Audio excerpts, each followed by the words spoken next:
Mobile, computer, printer যাদের আছে তারা চাইলে আজকের এই ভিডিওটি স্কিপ করে চলে যেতে পারেন। বিশেষ করে স্টুডেন্ট যারা আছেন তাদের জন্য আজকের এই ভিডিওটি খুবই গুরুত্বপূর্ণ। কেননা আমাদের বেশিরভাগ স্টুডেন্টেরই কিন্তু প্রিন্টার থাকে না। আর প্রিন্টার না থাকার কারণে কিন্তু আমাদের কোনো অ্যাসাইনমেন্টকে তৈরি করে কোনো দোকান থেকে প্রিন্ট করতে হয়।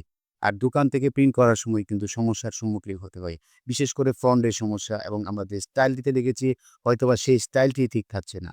আজকের এই ভিডিওটিতে আমি এর সহজ সমাধান নিয়ে এসেছি এবং যেকোনো ছবি অথবা ডকুমেন্টকে কিভাবে আপনি খুব সহজে আপনার হাতে থাকা মোবাইল ফোন অথবা কম্পিউটার দিয়ে পিডিএফ আকারে রূপান্তর করবেন সেই বিষয়টি কিন্তু আজকের এই ভিডিওটিতে আমি দেখানোর চেষ্টা করব।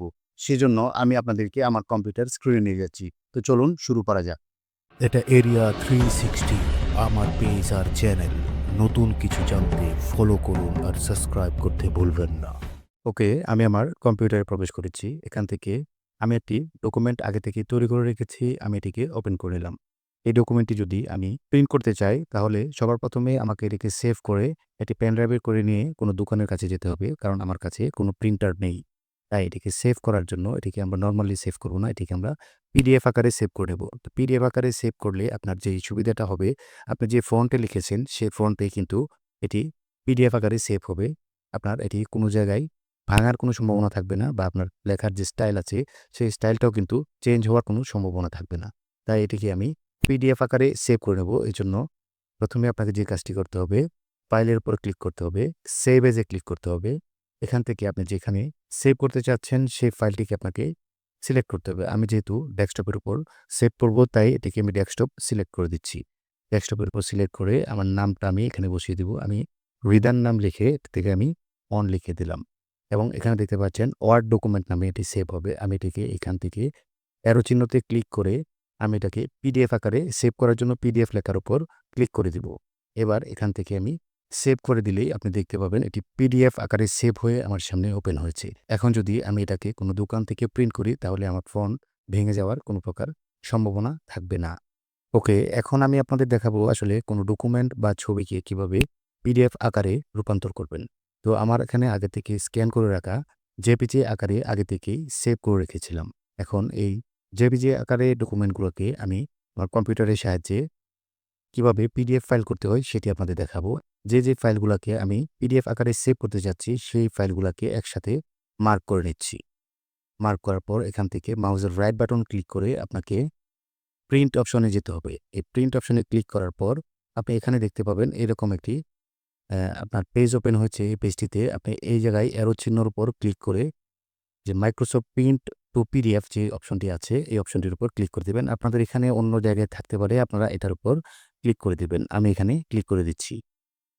ওকে, এখানে দেখতে পাচ্ছেন আপনার পেপারের যে সাইজগুলো হবে সেই সাইজটা আপনি এখান থেকে নির্বাচন করতে পারবেন। আমি যেহেতু A4 এ এটিকে পিডিএফ করব তাই A4 এর উপর সিলেক্ট করে দিচ্ছি। আর এখানে কোয়ালিটি যেটা আছে সেটা 600/600 থাকবে। নিচে যেই চেক মার্কটি দেখতে পাচ্ছেন আপনারা এটিকে উঠিয়ে দিবেন। কারণ এটিকে উঠিয়ে না দিলে এটা ফ্যাট হয়ে যাবে বা মোটা হয়ে আপনাদের এখানে পিডিএফ আকারে শো করবে। তাই এটিকে উঠিয়ে দিয়ে আপনারা এই প্রিন্ট অপশনে ক্লিক করে দিবেন। এখন দেখতে পাচ্ছেন আমার এখানে আরেকটি নতুন পেজ ওপেন হয়েছে। এখান থেকে আমাকে বলা হচ্ছে আমি পিডিএফটি আসলে কোথায় সেভ করব। তো এটিকেও আমি ডেস্কটপের উপর সেভ করে দিচ্ছি। তো সেভ করার জন্য এখানে আপনাকে সর্বপ্রথম আপনার এই পিডিএফ এর যে নামটি সেই নামটি দিতে হবে। আমি এখানে নামটি দিয়ে দিচ্ছি আপনার ABCD। ওকে, ABCD নামে এটি আমার ডেস্কটপের উপর সেভ হবে। তাই আমি সেভ বাটনের উপর ক্লিক করে দিচ্ছি। এখন দেখছেন আমার ৩ টি ফাইলই খুব সুন্দরভাবে পিডিএফ আকারে সেভ হয়ে গেছে। আমি আপনাদেরকে দেখাচ্ছি। তো ওই যে এখানে দেখতে পাচ্ছেন ABCD নামে একটি ফাইল হয়েছে, সেটি হচ্ছে আমার এখনকার পিডিএফ যে ফাইলটি আছে। দেখতে পাচ্ছেন এই ৩ টি ফাইলই কিন্তু খুব সুন্দরভাবে আমার এখানে পিডিএফ আকারে শো করছে।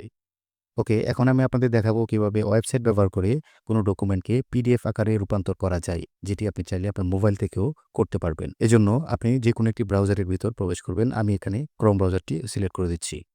তো এখানে আপনারা লিখে দিবেন JPG two PDF, JPG two PDF. এখানে আপনারা লিখে সার্চ করলেই আপনাদের এখানে কিছু আ ওয়েবসাইট চলে আসবে। আমি যেটাকে সাজেস্ট করি সেটা হচ্ছে ১ম যে ওয়েবসাইটটি আছে আই লাভ পিডিএফ। এখানে আপনারা ক্লিক করে দিবেন।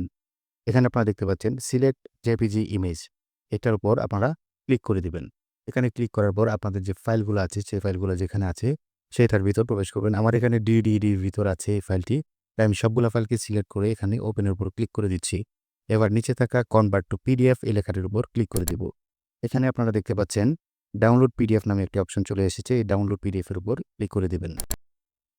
তো কোথায় সেভ করবেন? যেহেতু আমি এটা ডেস্কটপের উপর সেভ করব, তাই ডেস্কটপ সিলেক্ট করে দিয়ে আমি এখানে সেভ বাটনের উপর ক্লিক করে দিলেই দেখতে পাচ্ছেন আমার ডকুমেন্টটি এখানে পিডিএফ আকারে সেভ হয়ে গেছে। আপনি চাইলে কিন্তু আপনার মোবাইল দিয়ে ওই কাজটি খুব সহজেই করে নিতে পারবেন।